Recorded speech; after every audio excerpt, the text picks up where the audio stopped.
श्री गुरुदेव दत्त, श्री गुरुदेव दत्त, श्री गुरुदेव दत्त. श्री रामकृष्ण गुरु माझे आई, मजला ठाव द्यावा पायी. दिगंबरा दिगंबरा, श्रीपाद वल्लभ दिगंबरा.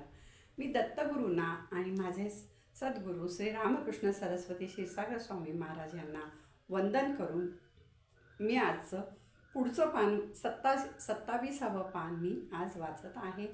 आणि त्याच्या आधी मी म्हणते इदम न मम, म्हणजे हे विचार, ही वाणी सद्गुरूंची आहे. सद्गुरूंची वाणी ही नित्यगुरुवाणीमधनं मी तुम्हाला फक्त वाचून दाखवत आहे. तर आजच्या पानावर काय लिहिलेलं आहे? नुसते यज्ञ जप तप पूजा करून चालत नाही. म्हणजे नुसतंच तुम्ही घरामध्ये यज्ञ केले, जप केला, तप केला तर हे नुसतं असं करून चालत नाही. खाणारा व वाढणारा दोघेही लागतात. खाणारा नसेल तर नुसत्या वाढणाऱ्याला काय उपयोग? म्हणजे जे तुम्ही करता, म्हणजे किंवा आपण एक साधं उदाहरण दिले की आपण जेव्हा खाणारा असतो तेव्हा त्याला तसंच वाढणारा पाहिजे. आणि जर खाणारा नसेल तरी चालत नाही, आणि खाणारा असेल पण वाढणारा नसेल तरी चालत नाही. म्हणून नुसते यज्ञ जप तप पूजा करून चालत नाही. सद्गुरू म्हणतात, मी स्वतः 12 वाजता कुणी आले तर उपाशी पाठवत नाही. म्हणजे नगरला आम्ही जातो ना, तर त्यावेळेला आम्हाला प्रसाद भोजन हे मिळतंच, म्हणजे घेऊनच येतो आम्ही. कारण तिथला प्रसाद भोजन घेणं म्हणजे अगदी शरीर तृप्त झाल्यासारखं होतं. त्यामुळे प्रसाद भोजन हे पहिल्यापासून आम्ही घेऊनच येतो. आणि म्हणजे आधी जुनं हे सद्गुरू सांगतायत की 12 वाजता कोणी आलं त्या ते म्हणाले की ते सांगतायत की उपाशी पाठवत नाही. म्हणजे जेवणाच्या वेळेला आपल्या घरी जर कोणी आलं तर त्याला उपाशी कधीही पाठवू नये, हे सद्गुरूंनी याच्यामध्ये सांगितलेलं आहे. वास्तविक पाहता सत्पुरुषांना समाजसेवेत पडण्याचे कारण नाही. म्हणजे ही समाजसेवा झाली तर ह्याच्यात पडण्याचं त्यांना काहीच कारण नाही. कारण ते देवा म्हणजे भगवंता समान असतात, तर त्यांना हे करण्याचं काही कारण नाही आहे. पण हा आदर्श तुमच्यासमोर ठेवण्यासाठी मी हे करतो. म्हणजे ते का करतात की हा आदर्श आहे.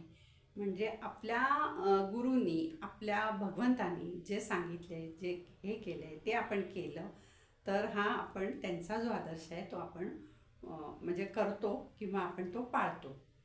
म्हणून हे सद्गुरू म्हणतात, मी तुमच्यासाठी करतो. आपणही गरजू, तहानलेला, भुकेलेला, रोगी, वृद्ध यांना मदत करावी. तसंच आपण जे तहानलेले असतात त्यांना पाणी द्यावं, भुकेलेले असतात त्यांना 2 घास द्यावे. म्हणजे रोज जर तुम्ही काही अगदी कोणाला बोलवून जे आपण अन्नदान करतो ना, त्याला अर्थ नाही आहे. पण जेव्हा आपल्याकडे येतो कोणी आणि भुकेच्या वेळी त्यांना अन्न देणं, हे ह्याचं खूप पुण्य लागतं.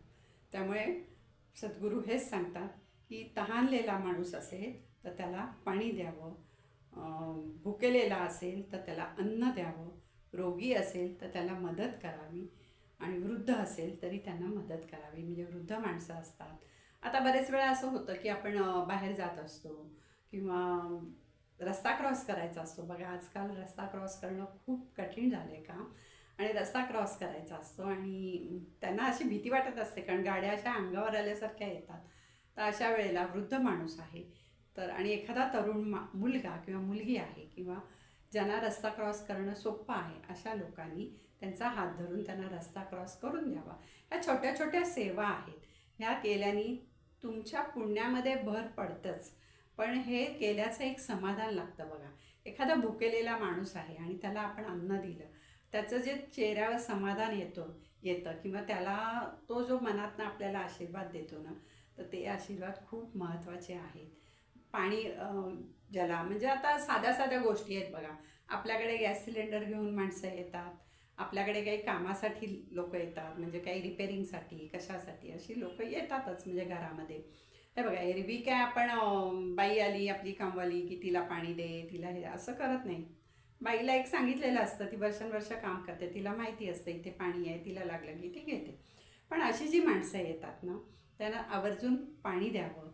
किंवा जर आपण विचारावं की चहा घेणार का, चहा जर ते घेणार असतील, कारण आजकाल हे का विचारावं की आजकाल चहा शक्यतो जी अशी कामं करणारी फिरणारी लोक आहेत ती टाळतात. त्यामुळे जर ते म्हणत असतील, त्यांना पाहिजे असेल तर चहा करून द्यावा, नुसता चहा देऊ नये, 2 बिस्किटं द्यावी किंवा त्याच्याबरोबर तुमच्याकडे काय असेल तर ते द्यावं. म्हणून सद्गुरूंनी हेच सांगितलेलं आहे की तहानलेल्याला म्हणजे जो असेल भुकेलेला असेल त्याला अन्न पाणी द्यावं, रोगी वृद्ध असेल तर त्यांना मदत करावी, त्यांच्यासाठी काही करता आले तर त्यांना संतुष्ट करावे. म्हणजे त्यांना संतुष्ट करावे म्हणजे ते त्यावेळेला जरी काही बोलले नाही, म्हणजे एखादा वृद्ध आहे तो पटकन असं बोलणार नाही. आजकाल जी मुलं जरा काय झालं की सॉरी थँक्यू असं करतात, तसं ते करत नाहीत. पण ते आशीर्वाद देतात तुम्हाला आणि तो जो आशीर्वाद असतो ना तो मनापासून दिलेला असतो. त्यामुळे त्यांना संतुष्ट करावे. कारण नुसता गंधाचा टिळा लावून आणि फुले वाहून भगवंत संतुष्ट होत नाही. म्हणजे रोज उठून तुम्ही पूजा करताय, देवाला हे करताय, देवाची आळवणी करताय, पण तुमचं वागणं लोकांशी हे पण चांगलं पाहिजे, मदत करता आली पाहिजे तुम्हाला. त्यामुळे नुसतं गंधाचा टिळा लावून आणि फुले वाहून भगवंत संतुष्ट होत नाही.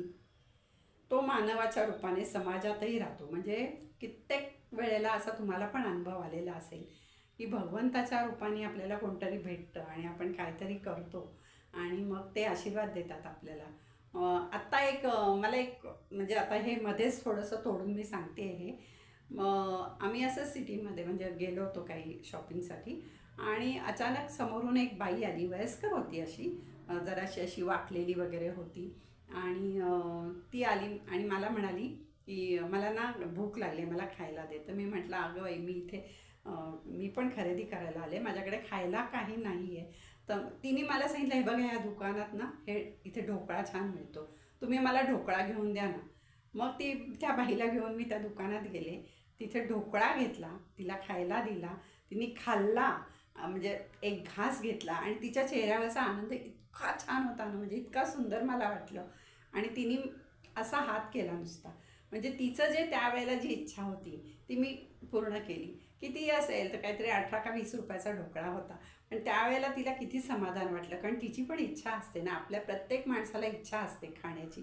तर तिलाही त्यावेळेला ढोकळा खायची इच्छा झालेली. मी तिला विचारलं तुला वडापाव देऊ का, नको म्हणाली मला ढोकळा पाहिजे. म्हटलं ठीक आहे, मग मी ढोकळा दिला. तिने बाजूला बसून खाल्ला समाधानाने आणि एवढं समाधानाने खात होती ना ती, ते बघूनच मला खूप छान वाटलं.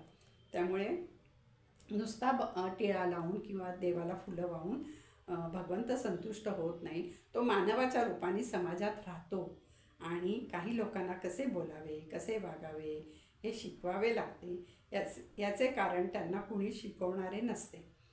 बरोबर आहे, हे शिकवणारे नसते, काही लोकांना कळत नाही. त्यामुळे हे गुरुवाणीमध्ये सद्गुरूंनी सांगितलेलं आहे, शिकवलेलं आहे. ह्याचा तुम्ही स्वतःला बदलायचा प्रयत्न करा. अशा छोट्या छोट्या गोष्टी करत राहा, तुम्हाला पण मनाला समाधान मिळेल, तुम्हाला पण आनंद मिळेल. आनंद हा असा आपणच शोधायचा असतो छोट्या छोट्या गोष्टींमध्ये.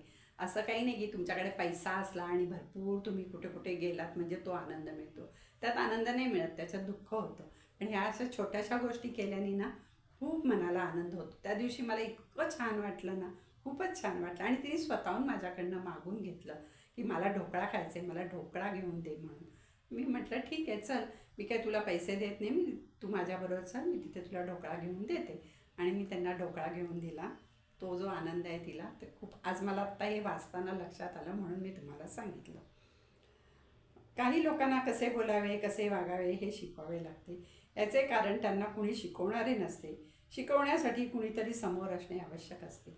म्हणून सद्गुरूंनी सांगितलं की हे शिकवण्यासाठी कोणतरी समोर नाही. म्हणून आजी आजोबा हे जे असतात ना, आजकाल आईवडिलांना वेळ नसतो पण आजी आजोबा असतात किंवा आपली जी मुलं असतात जरी मोठी झाली तरी त्यांना छोट्या छोट्या गोष्टी आपण शिकवाव्या, आपण सांगितल्याने मनावर बिंबतं आणि नंतर हळूहळू त्यांना पण त्याच्यात आनंद मिळतो. काही देण्यामध्ये, नुसतं घेऊ नये, घेण्यामध्ये म्हणजे कोणी दिलं आपल्याला तर आपल्याला पण आनंद आहेच. कारण आपल्याला कोणीही काही दिलं तर प्रत्येकाला आवडतं, मग ते लहान मुलं असो की मोठी माणसं असो, की आपल्याला कोणीतरी काही दिलं की आवडतं. पण नुसतंच घेऊ नये, द्यावं पण. हे दिल्याने तुम्हाला स्वतःचा म्हणजे आत्मिक आनंद मिळतो आणि तो आनंद चिरकाळ टिकण्यासारखा असतो. बाकी तुम्ही शॉपिंग केलं, फिरला, हिंडला, बाहेर गेला, हॉटेलमध्ये खाल्लं, हा आनंद तात्पुरता असतो. हा तुम्हाला असं निरंतर राहणारा आनंद नसतो. हा आनंद तुम्ही घेऊन बघा. अशा छोट्या छोट्या गोष्टीतनं तुम्ही आनंद मिळवा. हीच भगवंताची सेवा आहे. श्री गुरुदेव दत्त, श्री गुरुदेव दत्त, श्री गुरुदेव दत्त. श्री रामकृष्ण गुरु माझे आई, मजला ठाव द्यावा पायी. दिगंबरा दिगंबरा, श्रीपाद वल्लभ दिगंबरा. आज मी जे काही वाचन केले ते मी माझ्या सद्गुरूंच्या आणि दत्तगुरूंच्या चरणी अर्पण करते आणि इदम न मम हे मी म्हणते. श्री गुरुदेव दत्त.